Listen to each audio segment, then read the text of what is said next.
Assalamualaikum warahmatullahi wabarakatuh. Saya Fitri Hidayah. Saya dari Prodi Pendidikan Agama Islam semester 1 Universitas Darul Ulum Islamic Center Sudirman Gupi. Di sini saya akan sedikit menyampaikan pembahasan tentang pendidikan di era pandemi ini secara filsafat, guna memenuhi mata pelajaran filsafat. Nah, langsung saja. Opini dalam surat kabar dan portal berita memuat banyak sekali pendapat tentang bagaimana menghadapi wabah virus corona ini. Nah, dari pemerhatian ada berbagai perspektif yang digunakan untuk memahami dan menangani pandemi seperti teologi, kedokteran, psikologi, dan ilmu sosial. Nah, dari secara jelasnya, pandangan kaum sarjana membantu khalayak untuk mengerti asal-muasal dari mikroba, bagaimana cara mencegahnya, dan bagaimana penularannya, serta bagaimana cara bertahan dalam keadaan yang terkekang. Secara medis misalnya, pesan dan kiat untuk mencegah virus didengungkan di berbagai media, dan dari pihak-pihak yang terkait ikut turun ke lapangan untuk memastikan arahan Presiden agar pembatasan jarak fisik berskala besar berjalan dengan efektif. Secara moral, cendekiawan berlatar ilmu sosial menyoal kesadaran warga supaya mereka dapat menahan diri untuk tidak berkegiatan di ruang publik atau berkerumun. Nah, pendek kata, berbagai disiplin telah dimanfaatkan untuk menghadirkan kajian ilmiah agar bencana virus ini dapat dilihat dan dapat dipertimbangkan secara rasional. Apalagi rumor bahwa penyebaran COVID-19 ini adalah sebuah konspirasi. Tak elak ada sebagian orang yang secara terang-terangan menolak bahaya yang ditimbulkan oleh pandemi ini bila tidak bisa mengontrol. Misalnya Jerix, musisi, adalah salah satu pesohor yang dikenal menyangkal dengan sangat ketus virus COVID-19 ini. Nah, setelah ratusan tahun pasca revolusi industri pertama, manusia memanfaatkan mesin uap. Eksploitasi terhadap alam mulai dilakukan secara besar-besaran. Pembukaan lahan untuk perkebunan, memaksa pekerja untuk menggunduli hutan, yang semua itu menyebabkan habitat binatang dan ekosistem sekitar itu menjadi terganggu. Kini kita menyaksikan betapa mesin-mesin raksasa juga menggali bumi untuk mengaut sumber daya alam demi kerakusan manusia untuk memenuhi atau menumpuk modal.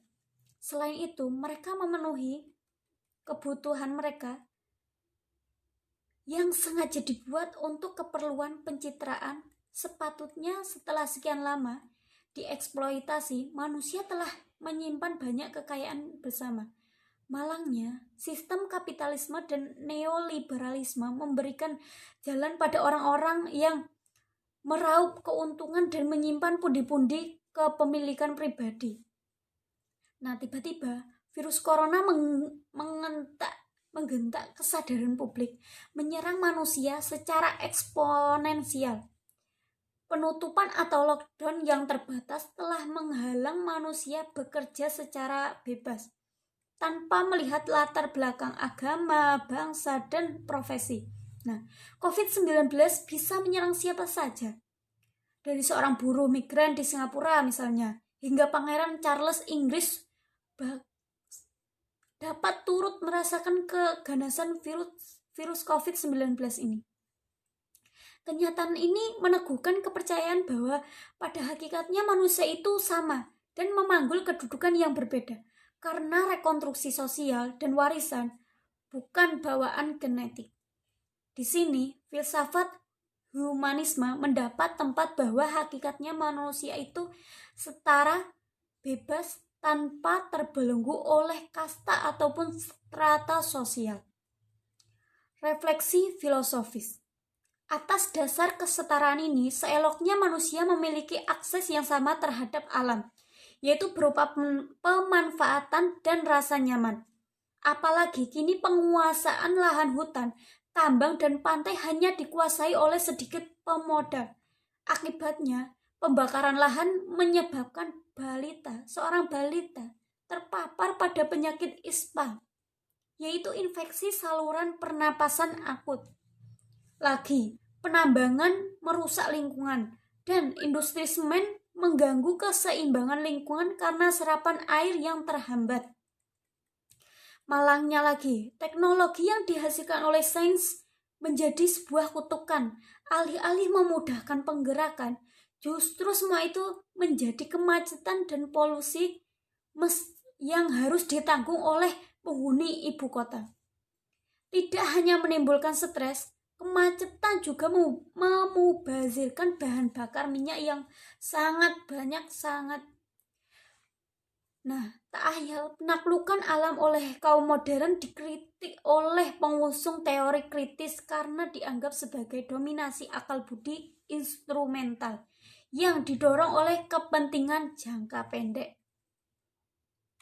Tragedi Corona atau COVID-19 ini hadir sebagai kekuatan kosmos untuk menghentikan hasrat manusia. Ia telah mengilhami Rhoma Irama untuk mengubah lagu dengan judul nama virus ini. Yang sejalan dengan keyakinan orang ramai bahwa kita itu perlu berdoa yang dilakukan di rumah dan berikhtiar dengan melawan sesuai anjuran pihak yang berwenang. Tidak ada jalan lain selain apa yang telah ditetapkan oleh pemerintah.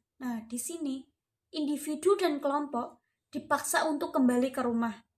Sebagai kediaman, tempat tinggal adalah ruang untuk berdiam, menikmati kesendiriannya masing-masing. Setelah sekian lama larut dalam kerumunan yang berusaha menyamai hubungan kekeluargaan secara otentik. Untungnya, mereka tidak sama sekali merasa terisolasi karena akses teknologi informasi masih memungkinkan untuk kita berkomunikasi dan berbagi cerita satu sama lain. Hanya saja percakapan di media sosial masih disandra oleh pertikaian politik elektoral, sehingga usaha memahami dan menangani bencana ini dalam kerangka konflik kelompok. Padahal inilah waktunya untuk menghadirkan diskusi yang jauh lebih substansi dan berfaedah untuk menghadapi krisis serta menyongsong pasca krisis. Ternyata angka kematian yang disebabkan oleh virus COVID-19 ini masih lebih rendah dibandingkan dengan kecelakaan lalu lintas, korban obat terlarang, dan penderita kanker.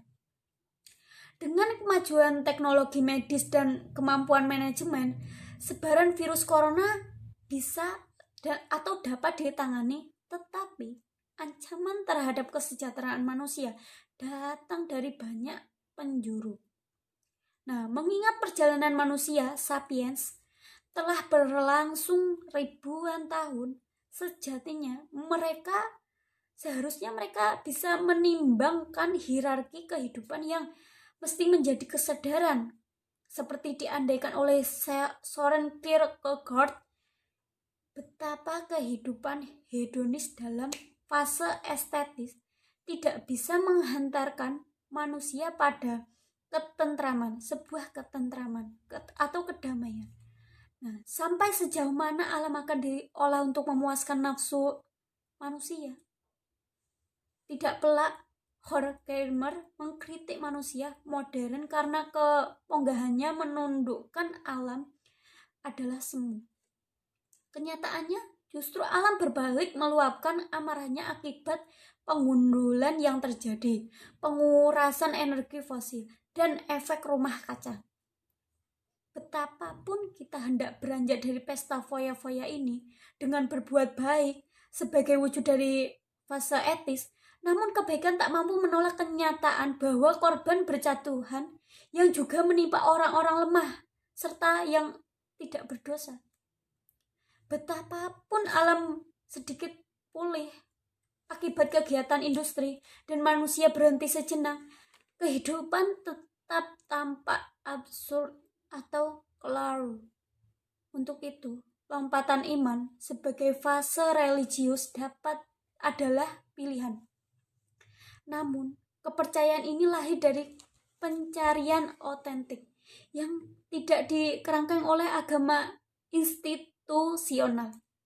Inilah benteng terakhir di mana pesan Allah yang bersifat normatif dan pencairan diri manusia dapat bertemu. Sekian pembahasan ini dari saya. Bila ada kekurangan atau kesalahan saya dalam berucap atau menerangkan, saya mohon maaf yang sebesar-besarnya. Terima kasih atas waktu luang Anda untuk menyimak penjelasan dari saya. Billahi taufiq wal hidayah. Assalamualaikum warahmatullahi wabarakatuh.